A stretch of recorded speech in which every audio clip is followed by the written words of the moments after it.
점심 공양들 잘 하셨습니까?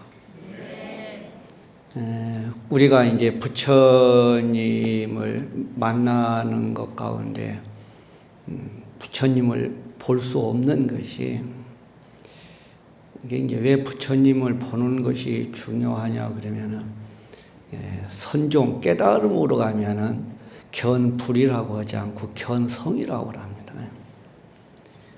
성품을 본다. 성품이 뭐냐 그러면은 불생불멸을 보는 거거든요. 중생은 늘 생멸하는데 성을 본다라고 하는데, 성은 본질적으로 뭘 얘기하냐 그랬을 때 불생불멸임을 본다. 그게 견성이거든요. 그러니까 참선을 왜 하느냐? 견성하기 위해서 본다. 견성이 뭐냐 그랬을 때 내 스스로 내가 불생불멸임을 보는 것이 그게 견성이거든요. 견성한 다음에는 어떻게 되느냐? 견성하기 전처럼 똑같이 수행하는 거예요. 견성하기 전이나 견성한 후나 차별이 있는 게 아니라 똑같이 하는 거거든요. 왜 그러냐 그러면은 그게 이제 화엄인데, 화엄은 발심 즉 필경이다. 발심한 것이 구경, 필경이다. 마지막이다. 왜 발심과 구경이 똑같으냐 그러면, 구경에 가야 될 세계가 부처님의 세계잖아요. 그럼 부처님도 뭐밖에 없느냐 그러면은 발심, 보리심밖에 없다는 거예요. 그래서 이걸 이제 화엄에서는 인과 과가 같다 그렇게 표현하는 거거든요. 그래서 인과 원흉이다. 인이 바르면 과도 바르다. 그러니까 인에서 우리가 부동불을 만나게 되면은 결과에서도 내가 부동불이 된다. 그래서 그것이 이제 인과 원흉이고 발심이 필경이다 이렇게 되는데, 부동불에서 함께 등장하는 보살이 누구냐 그러면 문수보살이에요.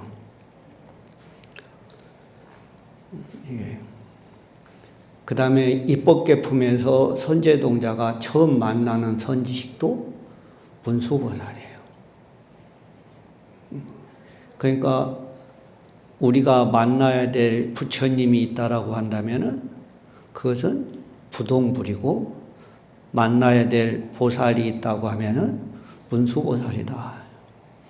그래서 통도사를 창건한 자장스님은 죽는 날까지 발언한 것이 뭐냐? 문수보살 칭견이에요. 자장스님이 문수보살님을 칭견하지 못해서 평생을 문수보살님을 찾아다닌 것이 아니고, 이미 자장스님은 오대산에서 기도하시고 부처님의 사리와 경전을 받아서 귀국해서 이 통도사, 황룡사, 울산의 태화사 이런 아주 위대한 3대 사찰을 건립을 하셨단 말이에요. 그러니까 자장스님은 사리를 모시고 경을 모시고 왔다는 것은 문수보살을 통해서 부처님의 사리를 만나고 경을 만나고 그런 거거든요. 근데 그렇게 문수보살을 만난 자장스님이 평생을 찾은 것이 문수였다. 그럼 왜 그러느냐?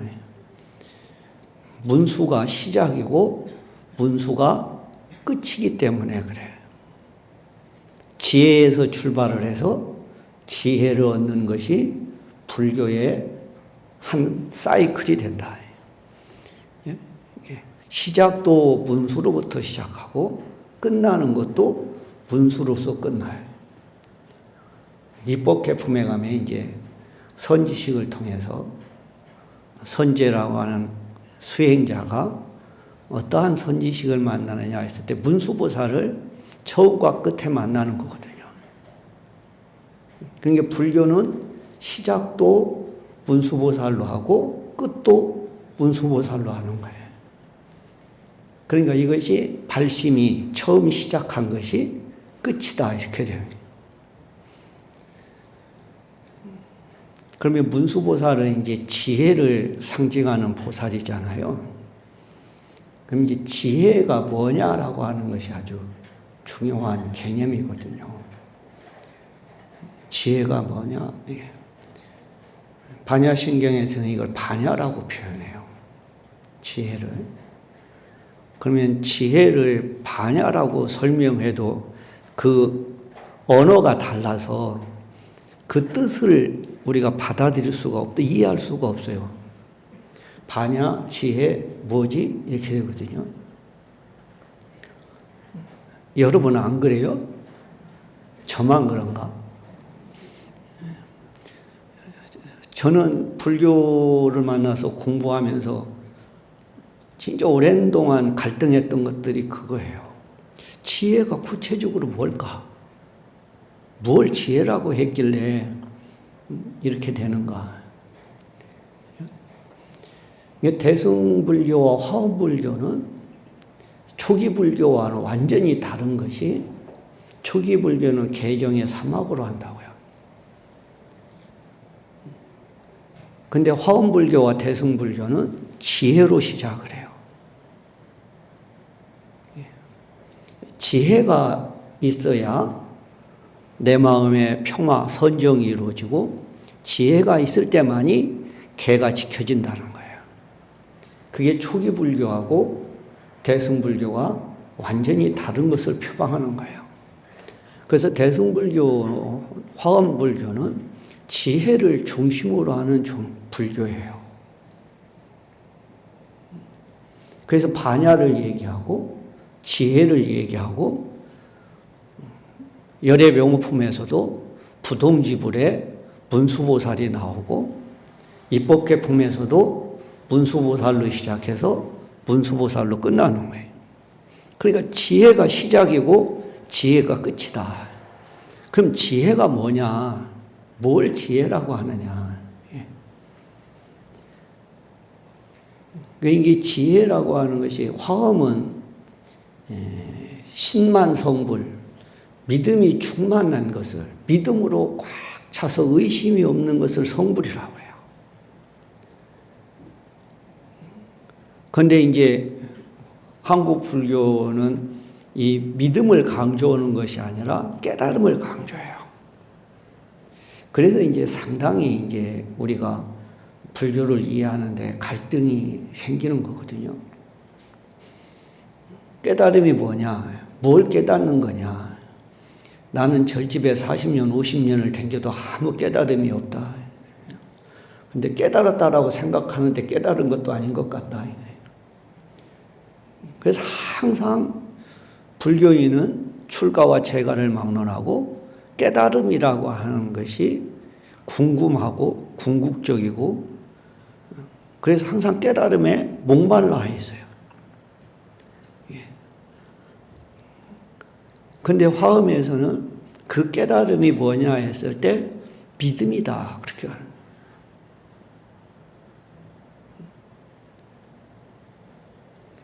그러면 화엄에서만 그러느냐? 아니에요. 우리 강원에서 배우는 서장이라는 과목이 있어요. 서장이라는 과목은 굉장히 중요한 거거든요. 한국 선불교는 간화선 불교고, 그 간화선 불교를 최초로 이 세상에서 주장하신 분이 대스님이에요. 그분이 제자들과 편지를 써서 깨달음의 문답을 했던 것이 서장이라는 책인데, 거기에 대스님이 뭐라고 했냐 그러면은, 구결정신, 결정된 믿음을 갖춘 사람은 대지혜인이다. 대지혜인은 뭘 가진 사람이다? 결정된 믿음을 갖고 있는 사람이다. 그러니까 깨달은 사람은, 그러니까 뭐가 없느냐? 의심이 없는 거예요. 이게 깨닫지 못한 사람이 항상 질문하는 것이 뭐냐? 죽으면 어떻게 돼요?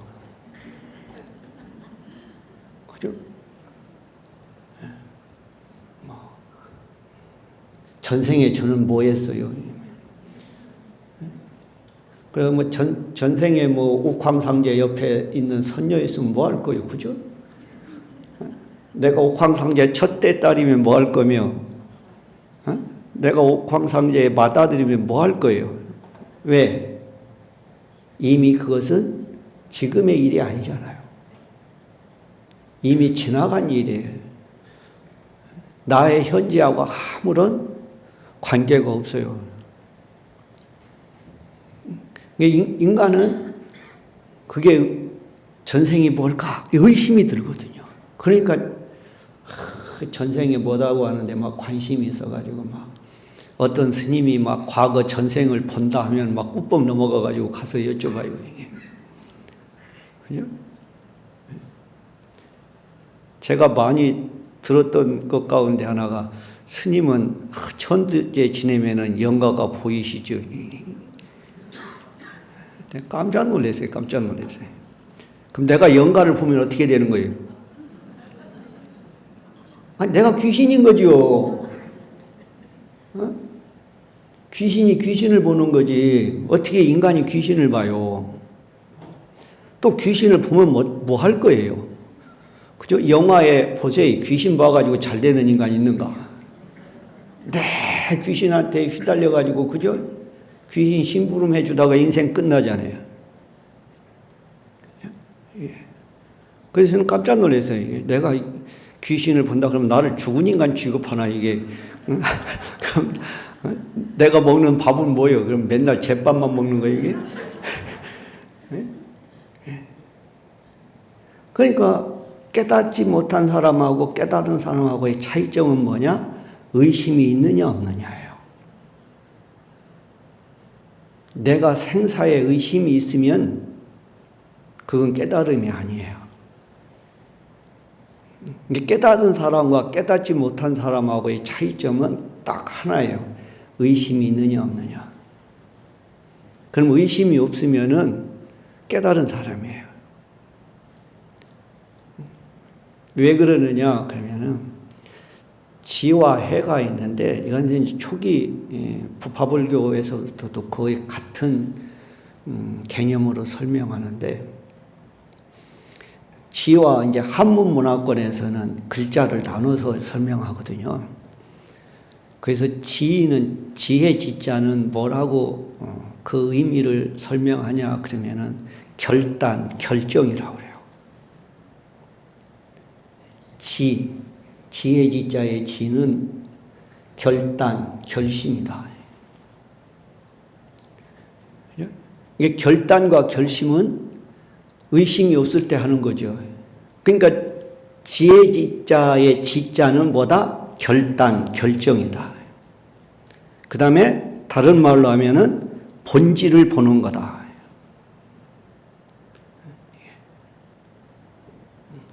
그러면 해는 뭐냐 그러면은 지혜 해자의 해는 분별이다 그래요.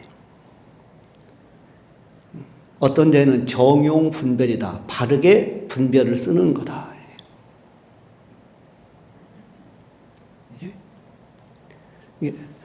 분별이라고 하는 것은 세부적으로 들어가면 분석이에요.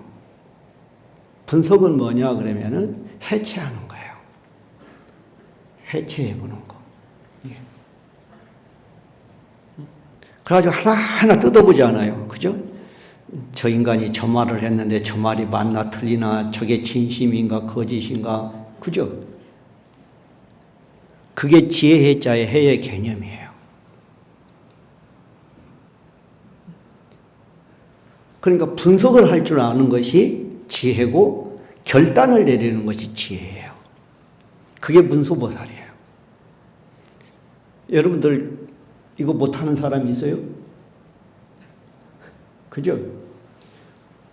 오늘 화엄살림 갈까 말까.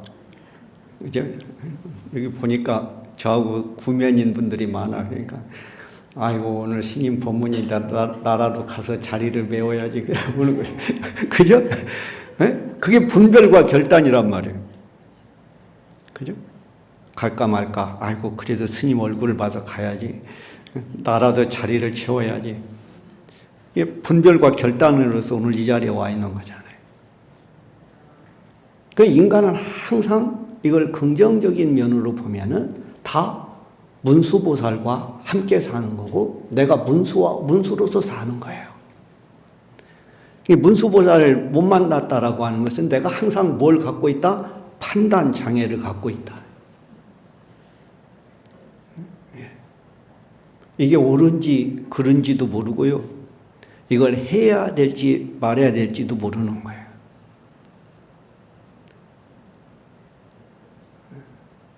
그러면은 왜 믿음이라는 것이 뭘 얘기하느냐 그러면은 아까도 얘기했죠. 구결정신, 그죠? 믿음이라고 하는 것이 결정이에요. 의심이 없는 거니까. 그러니까 말은 믿음이라고 하는데 의미로는 지혜와 똑같은 개념인 거예요. 지혜가 있는 사람은 분석해서 결단하는 거니까 의심이 없는 거죠. 믿음이라고 하는 것도 의심이 없는 거죠. 그러니까 화엄에서는 믿음과 지혜, 깨달음을 같은 개념으로 보는 거예요. 그래서 신만 성불 그러는 거예요. 믿음이 충만한 것이, 의심이 없는 것이 성불이다.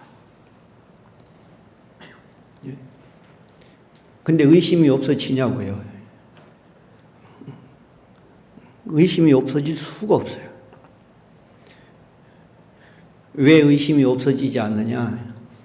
내가 부처를 못 봤거든요. 그래서 저희 스님이 저보고 마군이라고 그래요. 저희 스님은 저보고요, 마군이라고 그래요. 여러분 지금 누구 말 듣고 있는 거예요? 여러분도 참 안타까운 거예요. 그죠? 부처님을 만나러 왔는데 지금 누굴 만나고 있어? 마군이를 만나고 있어. 그게 복이요. 그걸 어떻게 하겠어요? 여러분 복이 그건데 뭐. 그죠? 그래서 제가 그랬어요. 왜 내가 마군입니까? 제가 뭐 틀린 말 합니까?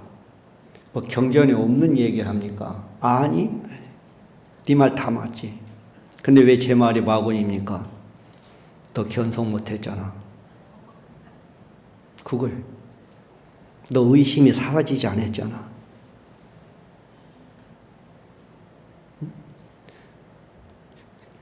중로로 40년 이상 하고 제가 속가 나이로 60년생이거든요. 60년생으로 안 보이죠? 그래도 그렇게 대답해줘서 고마워요.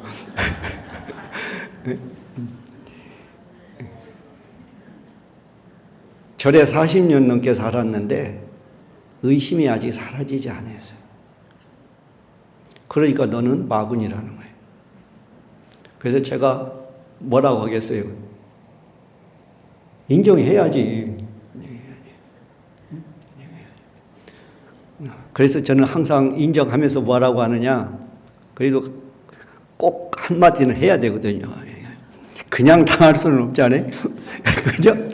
그냥 죽을 수는 없어서 제가 우리 스승한테 뭐라고 하냐? 그래도 계급을 주셔서 감사합니다. 마군이는 부처님 바로 밑에 급이에요. 그죠? 그러니까 얼마나 높은 급수야 이게. 그래서 제가 계급장은 달아줘서 고맙습니다. 그러니까 박수 칠 일이 아니에요. 계급장 나름이지. 그죠? 그 계급장 달고 어디 가서 자랑할 거예요. 그죠? 네. 그러니까 제가 오늘 여러분에게 말씀드리고자 하는 것은 이제는 우리가 깨달음에 전착할 것이 아니라 방향을 조금 바꿔서 믿음으로 한번 가보자. 내가 진짜 믿고 있나? 내가 부처님 제자라고 하는데 내가 부처님의 법을 진짜 믿고 있는가? 이런 말씀드려서 좀 죄송한데 어른들이 그래요. 저 어렸을 때 들은 얘기예요. 너희들하고 우리하고 같나 그러시더라고. 근데 뭐가 다른데요? 다르다 그러시. 근데 제가 보니까 달라요. 이제 나이를 먹어보니까 뭐가 다르느냐? 믿음이 달라요. 옛날 분들은 따지지 않고 믿었어요. 근데 요즘에는 너무 똑똑해가지고요. 다 따져도 들어요. 따진다는 얘기는 뭐냐? 못 믿는다는 얘기예요. 믿으면 왜 따져요? 못 믿으니까 따지죠. 그걸 제가 제일 잘했어요. 항상 강의 듣고 법문 듣고 그러면은요, 이상한 소리 하면 손을 들고 질문해요. 스님 질문이십니다. 그 스님 어느 경전에 나오는 말씀이에요?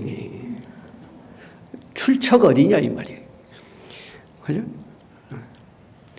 이런 인간 별로 안 좋거든요.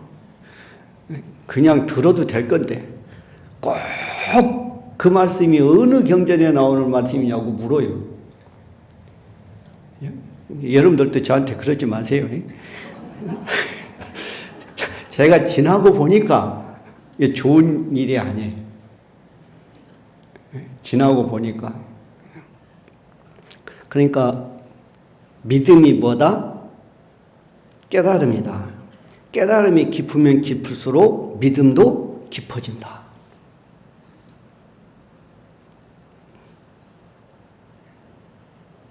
그래서 부동지불과 문수를 만나지 않으면 우리는 부처님 법 속으로 한 걸음도 나갈 수가 없다.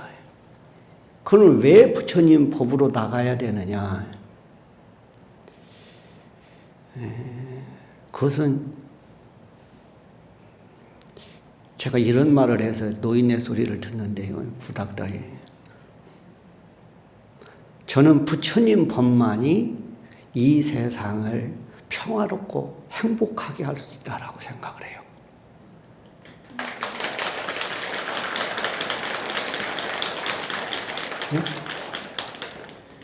왜 그러냐 그러면은요, 제가 절에 와서 지금까지 살면서 제일 행복한 게 뭐냐 그러면은요, 누구하고 대결하지 않아도 된다는 거예요. 수행의 세계는 누구하고 대결해서 이겨야 될 이유가 하나도 없는 게 수행의 세계예요. 수행의 세계는 상대성이 없어요. 그래서 제가 살 수가 있어요. 수행의 세계는요, 시험을 안 봐요. 그죠? 시험을 보면 그건 수행이 아니에요. 학습이지. 여러분 학교 다니면서 내 시험 봤잖아요. 시험 본다는 것은 상대성을 인정하는 거예요. 상대적 평가를 해야 되고. 그런데 수행은 상대적 평가의 세계가 아니에요. 이건 오직 내 스스로의 만족의 문제예요. 부처님 법을 통해서 내가 만족할 수 있느냐 없느냐, 내가 행복할 수 있느냐 없느냐.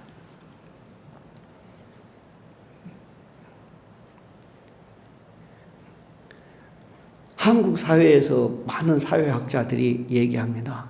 한국 사회의 젊은이들에게 기쁨이 없는 것은 뭐냐? 한국 사회는 너무 경쟁적이다라고 하는 거예요. 무한 경쟁의 사회가 한국 사회다. 근데 절집에서는요, 경쟁할 일이 없어요. 저는 경쟁하라고 했으면은 벌써 이 자리에 있지도 못했을 거예요. 제가 경쟁에서 능력이 있는 사람 같았으면은 저는 자신합니다. 머리를 안 깎았을 거다. 내가 경쟁에 능력이 없기 때문에 머리를 깎았지, 내가 경쟁에 뛰어난 능력을 갖고 있었다라고 한다면은 저는 사회적으로 성공한 사람이 되죠. 근데 천만다행으로 제가 6남매 중에 6째인데, 그래서 제가 우리 모친한테 맨날 그랬어요. 끄트머리 나눠가지고 맨날 이렇게 비실비실하게 만들어 놨다고. 근데 실은 제가 어머니한테 하는 고마움의 표현이에요. 제가 몸이 건강하고 지능이 뛰어났다고 했다라고 한다면은 저는 절대 부처님 법을 만나지 않았을 거다. 제가 비실비실하니까 지금까지 절에 살아 있지. 비실비실 안 했으면은 지금까지 제가 절에 살아 있겠어요? 절대 살아있을 수 없다고 저는 자신해요. 왜? 세상은 지 자랑하는 게 세상이거든요. 심자랑하고 싶어서 지금까지 못 참아요. 제가 학교 다닐 때 공부를 잘했다고 한다면은 제가 여기 있겠어요? 그죠? 스카이 대학에 가서, 그죠? 잘났다고 큰 소리 치고. 근데 지금은 제 그 학교 다닐 때 친구들이 저를 제일 부러워해요. 왜 부러워하는지 아시죠? 마누라 눈치를 안 봐도 된다. 그죠? 이제 다 정년 퇴직하니까요. 보이는 건 마누라 눈치만 보인대요. 그래서 집에 있을 수가 없대요. 그래서 저한테 물어요. 스님 정년 퇴직하고 뭐 하죠? 제가 자신 있게 얘기합니다. 도 닦아라. 도 닦는 데는 돈도 안 들어간다. 그죠? 정년 퇴직하고 돈도 없는데, 그죠? 도 닦으면은 모든 문제가 다 해결된다.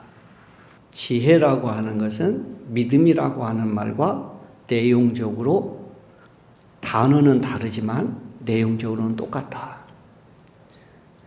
그래서 부동지부를 얘기하는 것은 부동의 부처님을 만나서 흔들리지 말고 부동의 세계에 머물러라. 그래서 화엄에서는 움직이는 것을 고라고 그래요. 움직이지 않는 것을 열반이라고 표현해요. 움직인 인간은 이미 간 인간이야. 그죠? 한번 생각해봐, 여러분도. 그죠? 홈쇼핑 봐가지고 딱 저거 좋게 생겼는데 하면 갔죠? 어디로 갔어? 그죠? 은행 잔고가 마이너스로 가잖아요. 그래서 세상의 것은 다 뭐냐? 유혹하는 것이 세상이에요. 색성향 미축법이라고 하는 것은 나의 본질을 왜곡시키는 것이 색성향 비축법이에요. 그래서 요즘은 안 그러지만 옛날에는 사과를 닦는다고 그랬어요. 사과를 막 광내게 이렇게 반짝반짝반짝하게 닦는다. 왜 사과를 광내게 닦느냐? 그죠? 사과를 구입하는 사람들을 뭐 하기 위해서? 꼬시기 위해서. 그래서 반짝반짝 빛나는 것을 항상 조심해야 돼요. 진짜요, 이게. 저희 스님이 항상 그래요. 연말에나 연초에 세뱃돈을 들고 가잖아요. 그러면은 이거 주고 얼마를 가져가려고 왔노 이래. 이거 쥐꼴만큼 주고, 그죠? 뭘 가져가려고 주노 그런다고 해요. 주는 놈을 뭐 해야 한다? 조심해라. 주는 것이 뭐 하는 거다? 꼬시는 거다. 주는 거에 넘어가면 뭐 한다? 골로 간다. 지옥 가는 거예요, 지옥. 여러분 거의 안 그래요? 그죠? 이쁘다고 꼬셔놓고, 그죠? 잘해준다고 꼬셔놓고, 그래가지고 살다 보니 어떻게 됐어? 그죠? 지옥이 되어버렸잖아요, 지옥이. 그죠?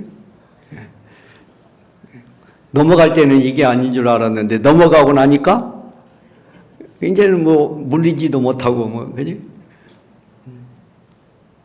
그래서 잘하는 것을 조심해라. 잘하는 것은 내 눈에 좋게 보이는 것은 다 뭐다? 가짜다.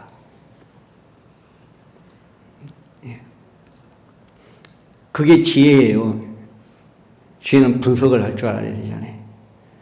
저게 왜 반짝반짝 빛날까? 좋은 거라서? 아니, 나를 꼬시려고. 그럼 나를 꼬시려서 뭐 하려고?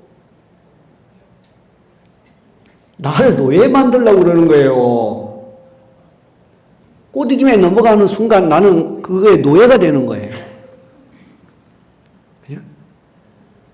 그래서 안 꼬임에 안 넘어가면은 뭐로 살고 주인이 되고 꼬드김에 넘어가는 순간 종이 되는 거예요.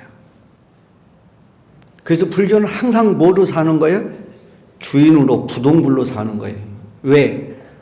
꼬여도 안 넘어가거든. 왜? 우진 스님 법문 들으니까 바짝바짝바짝 하는 것이 다 속이는 거라더라. 그죠? 그래서 요즘에 젊은 아가씨들 막 물광 내잖아. 그죠? 저희들 어렸을 때는요, 젊었을 때는 군대 가서 워카를 물광 내서 이렇게. 휴가 나올 때는요, 파리도 미끄러지는 만큼 그렇게 닦아야 휴가 신고 가는데 장애가 없어요. 그러니까 다 반짝반짝 빛나고 좋게 보이는 것은 다 속는 일이다. 그러니까 절집에 얼마나 좋아요. 절집 옷은 다 뭐야? 우중충하잖아요, 이게. 그죠? 아, 이런 건 우중충해요. 저는 어렸을 때 이게 너무 싫었어요. 우중충한 게. 그래가지고 어렸을 때는요, 막, 겉옷은 어떻게 해볼 재간이 없잖아. 그냥 속옷을요, 막, 차이나 칼라로 막 이렇게 해가지고 내가 맞춰서 입고 다녔어요. 폼이 나볼까 했어. 그때 우리 스님이 하루는 부르더라고. 야, 우진아 좀 와봐라. 와요. 중은 옷을 폼으로 입는 게 아니다. 그래가지고 제가 항복했잖아요. 뭐라고 할 수가 없어요. 승려의 출가자의 옷은 패션이 아니라는 거예요. 보여주기 위한 것이 아니라는 거예요. 나를 꾸미기 위한 것도 아니라는 거예요. 그래서 전부 회색 옷인 거예요. 하얀 건 어떻게 눈에 띄잖아요. 근데 남방불교는 신자들의 옷은 흰옷이에요. 그래서 경전에 백의 단월이라고 그래요. 왜 그러느냐? 신심이 청정한 사람이라서. 우리는 막 염색을 해가지고, 그죠? 막 칼라를 다 없애버려야 돼. 왜 그러느냐? 불입, 색성향, 미축법을 해야 되니까. 색에 흔들리면 안 되니까. 그러니 얼마나 멋져요. 예. 세계의 최고의 컬러가 그레이 아니야? 그죠? 예? 패션의 최고의 컬러는 그레이란 말이에요. 그러니까 그것이 아름다울 수 있으려면 뭐가 있어야 되느냐? 지혜가 있어야 되는 거예요. 이 지혜가 없으면은 아무리 좋은 것을 해도 빛이 나지 않고, 지혜가 있으면은 아무리 현찮아도 멋있어 보이는 거예요. 그래서 항상 절에 다니는 보살님들이 멋있어 보이는 거예요. 절에 다니는 양반들이요, 피부 곱지요, 인상 좋지요. 이런 소리 해도 되나? 배 나온 사람 별로 없지요. 그죠?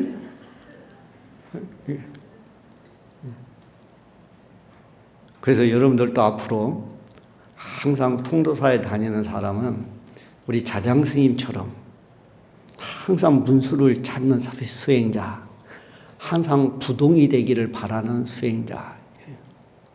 그래서 이제 이어지는 것이 뭐냐? 사성제품이에요. 사성제가 뭔지는 다 알죠?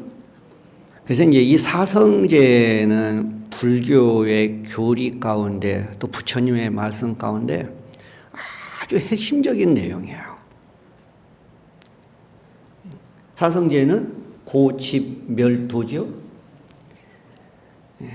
제라고 하는 것이 뭐냐 그러면은 거짓이 아닌 것, 진실인 것. 그러니까 고가 진실이다. 그 다음에 다른 말로 하면은 저는 진실보다는 명확하다. 고가 분명하다.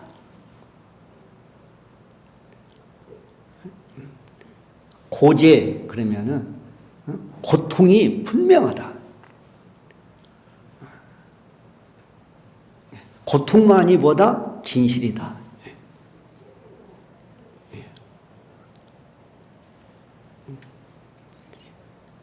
그런데 화엄에서는 그걸 가르치려고 사성제를 말씀하신 게 아니에요.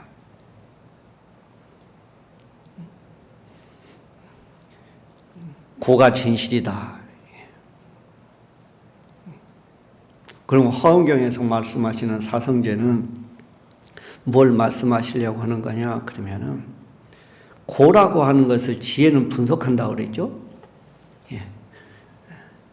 고를 지혜로 분석해 보면 고가 없다. 그걸 일러주려고 하는 거예요. 그래서 사성제품에서는 사바세계에서는 고를 뭐라고 하고 미룬 세계에서는 고를 뭐라고 얘기한다. 이 말씀밖에 없어요.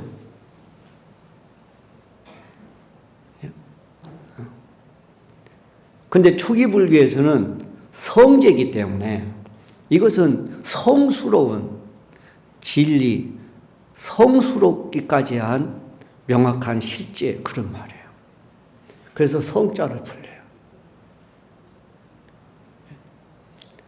그래서 부처님이 최초로 하신 말씀도 이 사바세계는 고통이다. 사바라는 말 자체가 고라는 말이잖아요. 참아야만 살아갈 수 있는 세상. 고통이 아닌 것이 없는 세상. 그게 사바예요.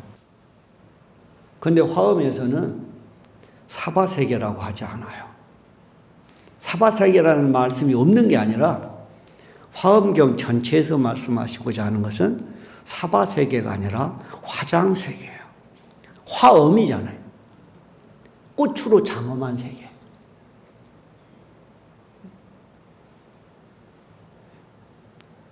그 꽃은 뭘 상징하냐 그러면은 우리가 육복공양에서 만행화 그러잖아요.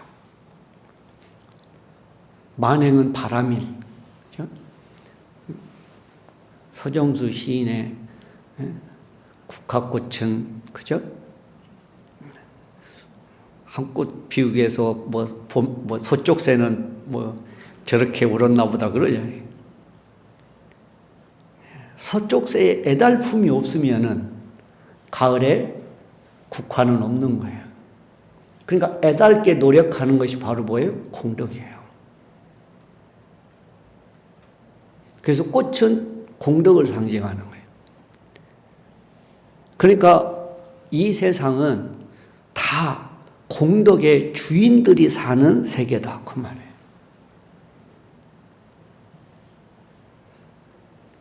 그래서 우리는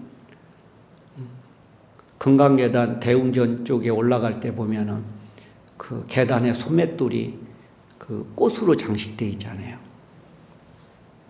그러니까 우리는 금강계단의 계단을 밟는 순간 우리는 어디에 서 있는 거예요? 꽃 위에 서 있는 거예요.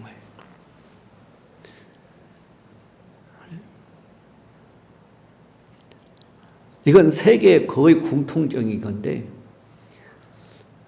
대광명전에 가시면은요 보의 천장에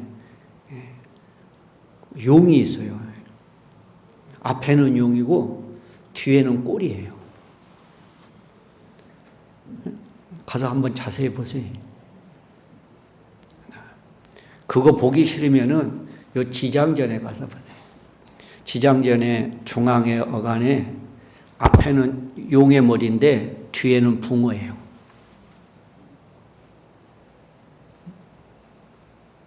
그러니까 지장보살을 만나는 순간 뭐가 되는 거예요? 붕어가 용이 되는 거예요. 지옥이 극락이 되는 거예요. 그러니까 화장 세계에 용은 지혜를 상징하죠. 그래서 반야용성 그러잖아요. 그래서 한국의 용은요, 우리 저기 용화정 가서 보세요. 용이. 저는 그 앞에 있는 용을 할매용, 할배용 그러거든요. 이게 할배가 입이 빠져서, 가서 봐, 진짜.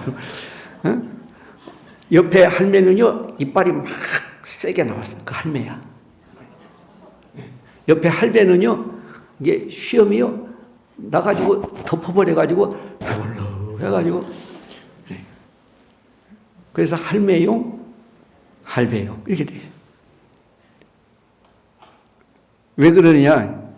사람은 인생을 경험해봐야 지혜가 생기거든요. 너도 살아봐라, 안다. 이렇게. 그러니까 할매용은 산전수전을 다 경험한 용인 거예요. 그래서 얼마나 푸근한지 몰라요. 가서 보면은. 근데 요즘의 용들은 생기발랄해. 옆에 가면 스치면 다쳐. 그건 우리나라 용이 아니에요. 우리나라 용은요, 용에 힘이 빠져서 할배처럼. 왜 그러느냐? 지혜를 표현하기 때문에 그래요. 용의 짐승 표현하는 것이 아니라, 그래서 한국은 용을 표현해도 그렇게 표현해요. 그게 불교의 전통이에요. 인도를 가도 그래요. 근데 중국과 일본은 아니에요. 막 용이 비늘이 딱 살아있고 막 눈동자도 막 튀어나오고 막. 한국은 용은요, 눈에 초점이 없어요.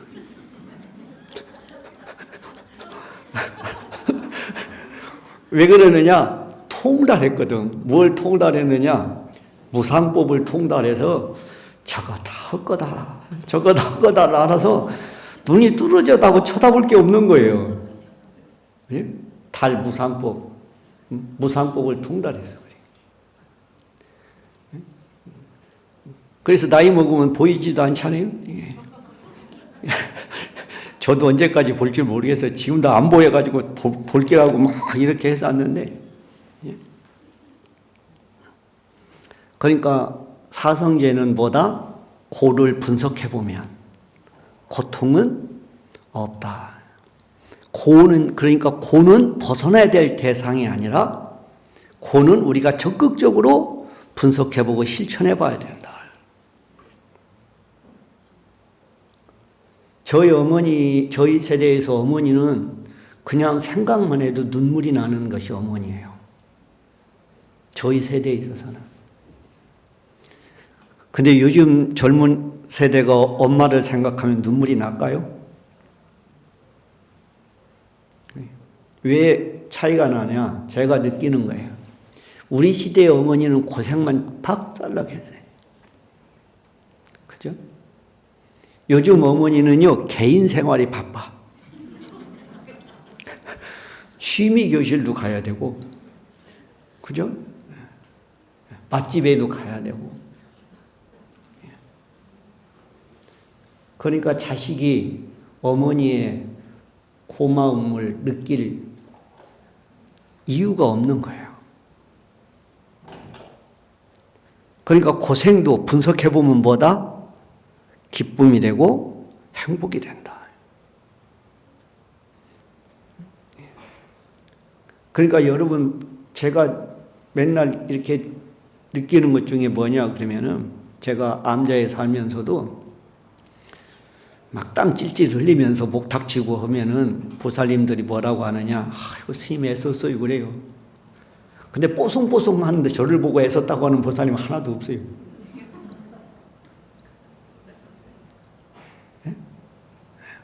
제가 뽀송뽀송 할 때 저보고 아이고 스님 고생했습니다 고맙습니다 하는 보살님 저는 아직 한 번도 못 봤어요. 장삼이 젖고 가사가 젖을 정도로 그죠? 그렇게 뭔가를 할 때 아이고 스님 애쓰셨습니다 고맙습니다 하지. 그러니까 고통의 실체는 뭐다? 즐거움이다. 고통을 분석해 보면 고통은 없다. 그걸 가르치는 것이 사성제품이다. 그래서 이 사성제를 마지막에 깨달음을 얻을 때는 십지에서는 제5지에서 이 사제의 법을 통달했을 때 오지의 보살이 되는 거예요. 그러니까 화엄불교, 한국불교에서는 이 세상을 고통의 세상으로 보지 않는다. 이 세상은 참으로 아름답고 장엄한 세계로 본다. 그러니 여러분들도 항상 통도사에 올 때마다 뭘 하고 온다? 신나게, 그죠? 뒷얘기는 안 해도. 이렇게 여러분하고 귀중한 인연을 가져서 고맙고 감사하고 또 다음 인연을 기약하도록 하겠습니다. 여러분 고맙습니다. 성불하십시오.